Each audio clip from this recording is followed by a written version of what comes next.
Alright, so if you're like me and the rest of society, unlike the 1% of people on social media that act like money is just of no object, so if you're like me and you don't have unlimited money, every now and then you come across something that can be fun for cheap. And your favorite camping brand, Coleman, apparently makes some motors. This guy's been sitting for at least 5 years minimum. I am just going to make this as simple as possible as to everything you should do to try and get a outboard motor running again that's been sitting or is not running right. But especially if it's been sitting for a while, just the steps I do to go through and get this guy going. Oh, I did not have an outboard motor stand. No, you do not need one. You can find anything that works as long as you can get muffs on it or some water back in there. But I'm gonna go ahead and take a gander. So 5 horsepower, baby. This has an onboard fuel tank along with a fitting for an external tank, and they basically connect in right before this guy, which is going to be your fuel filter. You want to make sure that is clean, and then it goes into the fuel pump, which on smaller outboards, especially 2-strokes, they're mechanically driven, they're not electronically driven. So when it cranks, it pulls in a vacuum and that sucks in fuel and sends it to the carburetor, which is going to be your #1 issue, especially if this thing has been sitting. We also have a spark plug that goes into the motor, and then the spark plug itself goes into the motor. The plug runs out and then goes to a coil. Then you have your oil fill, and I mean they're really basic as can be. We have a throttle cable without the throttle handle here, but that's how we do it because we don't have money. But as you can tell, turn the throttle back and forth, and she's working. Give you a peek at an older 2-stroke that might be bigger. This one's 40 horsepower, 2-cylinder, but it really is the same thing. I mean, you got coils, you got your fuel pump, you got your carburetor. This one actually has a starter which is fried. I got to replace it on this one, but just to show you that they're pretty similar. This is the throttle. I go ahead and just loosen this. Should come right out of our way temporarily. Now it's been tightened way too tight. It's all chewed up. It's a great design. Okay, again, everyone's different. This has an air cleaner on it. This just all bolts straight through. This is tarp with a carburetor. So this whole entire thing is gonna want to come off. You can see that, which is fine. It's normal. We're just gonna go ahead and get it off. This guy looks like it is the choke. Yep, that would be the choke. So we're gonna have to do some screwy Louie. Gasket, the exhaust. This guy out. So that guy's free. And there's a little choke. We're just gonna bend. There we go. There's your carburetor. Let's go take it apart. So here's the carburetor. You have the bowl with the float in it. The first thing I always take off is the bowl because everything you need is in there.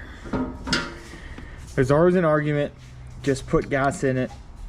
Why don't you just put gas in it and see if it starts? Because I don't want to be that guy at the lake that said it started on the trailer, it started on the ghetto homemade boat stand, and then I come out here and it bogs down, or it won't stay idling, or whatever else issues come with fuel. So I'd rather take the extra time on land before I go out and have my trip ruined because I'm trying to fix something that I could have prevented by checking it in the first place. So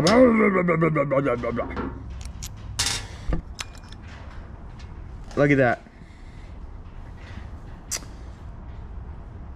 Besides that O-ring absolutely torn right there, which is no good, this thing is pretty freaking clean. Surprised. We'll go ahead and take this float out, and again, you take this out and it looks super clean, but one of the jets has just one little piece of ethanol that got ruined or one little piece of dirt, and this thing won't run right. Take the float out, just visually inspect it, make sure there's no holes in it. It's all good to go. Still floating, doing its job. Same thing with the needle. Here's your carburetor. Go ahead and clean these jets out. That's the main jet right there. With some carb clean, make sure you can blow through all the passages and put it back together and get to running, baby. All right, we got it all back in there. I completely forgot which way this went, so that's great. I think it went this way. Oh, it's only gonna go on there one way, huh? Whoop, U-turn. Ah, the old one way, baby. Carburetor is now out. This is a good time to check your airbox. This one is like freaking soldered, plastic, welded, whatever, together. So I just inspected it to make sure there wasn't too much junk in it, and there wasn't. This fuel filter seems to be clean. It's not a bad idea to replace these, especially if they're darker in color. We're gonna go ahead and run this one and just take a look in here. Whoever had this left it dry. Just make sure there's not a bunch of junk down in the tank, because any little speck can get in and get past this filter, and if it goes into the carb, it's not a chance of, it's not an if, it's just a, it's like a when will it clog it up. Well, here I was trying to make this video, and we got an oil spillage, and you go to smell it and there's freaking a gas smell. So gas got into the oil. While it's been sitting all this time. It was locked up. I'm like, why isn't it starting? I'm trying to make a video on how to start a motor that hasn't been started in forever, and it freaking locks up. So we're gonna drain that oil and get some oil in there that doesn't smell like gas. We get it coming up as soon as I open the spark plug hole. So yeah, let's go ahead and take care of that, but at least we got a clean carburetor. Hey, it's not locked up anymore. Oh yeah. Nice. There it is. Probably needed to be changed anyway, it's a little black. But how about that design? Great, great. Boom. Yeah, oil came out of the exhaust. I was like, this ain't a 2-stroke, this is 4-stroke, man. So yeah, go ahead and check if it's locked up. It might have fuel that slipped into the oil over time. But we're getting it all out. So the oil that came out of it. Now we're gonna go ahead and fill it up a little more with some freaking Shell Rotella T5 heavy duty diesel engine oil, because it's all I have. Pay attention to this spark tester.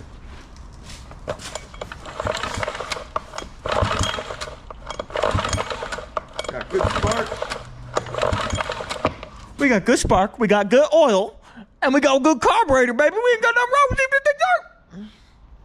Yeah! Really quickly, I don't know if you can see that. That is lower unit fluid. I just cracked the screw really quickly just to make sure there's fluid in it before I try to get this started.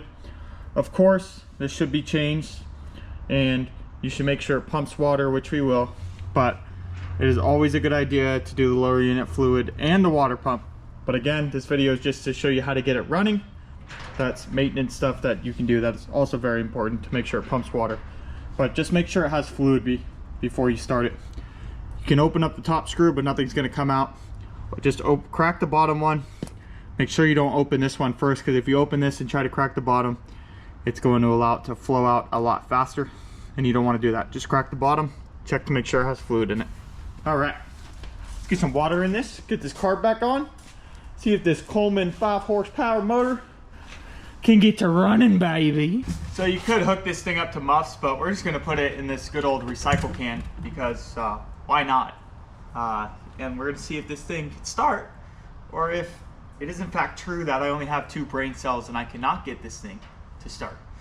So let's go get this guy in some water and put it back together.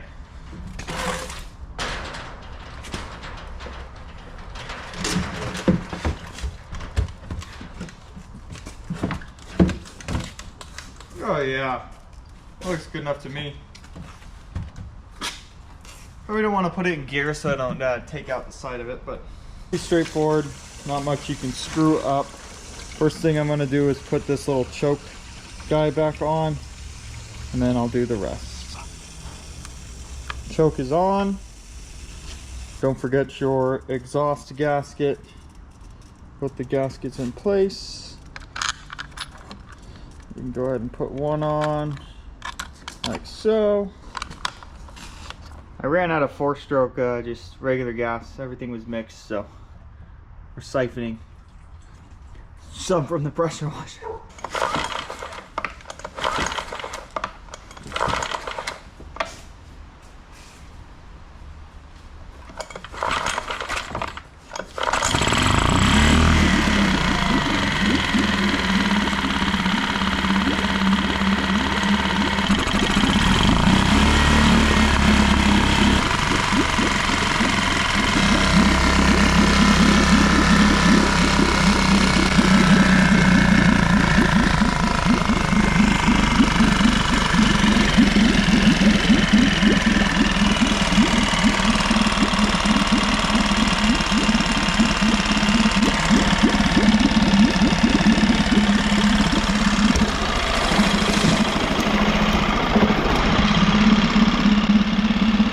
This thing is so freaking quiet.